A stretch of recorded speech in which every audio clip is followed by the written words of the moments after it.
Hi అండి. కొత్త ఆవకాయ పచ్చడి ఎలా పెట్టానో షేర్ చేసుకుంటాను.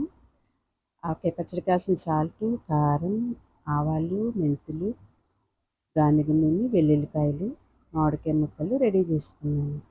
ఈ మామిడికాయ ముక్కలు మొత్తం క్లీన్ చేసుకుని లోపల పప్పరు కూడా తీసుకుని రెడీ చేసుకున్నాక 2 గిన్నెలు అయిందండి. ఇదే గిన్నెతోటి నేను మెజర్మెంట్ తీసుకున్నాను. వెల్లుల్లికి మెజర్మెంట్ లేదు. కారం మట్టుకు హాఫ్ తీసుకున్నాను. సాల్ట్ హాఫ్ కన్నా తక్కువ తీసుకున్నాను. పెద్ద ఆవాల్ని మెంతులను మిక్సీ చేసుకున్నాను.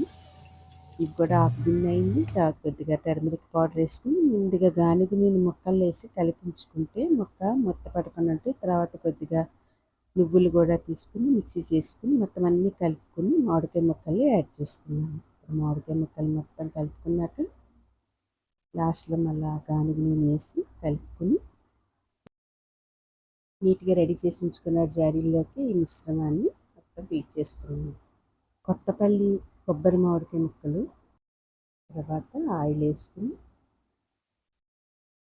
క్లోజ్ చేసి థర్డ్ డే ఓపెన్ చేసి ఒకసారి అంతా కలుపుకోవాలి. గ్రేవీ బాగా కనపడుతుంది అందంగా. టేస్ట్ చూసుకుని నాకు అన్నీ పర్ఫెక్ట్గా సరిపోయాయి. పైన ఆయిల్ వేసుకుని స్టోర్ చేసుకోవడమే. Thanks for watching.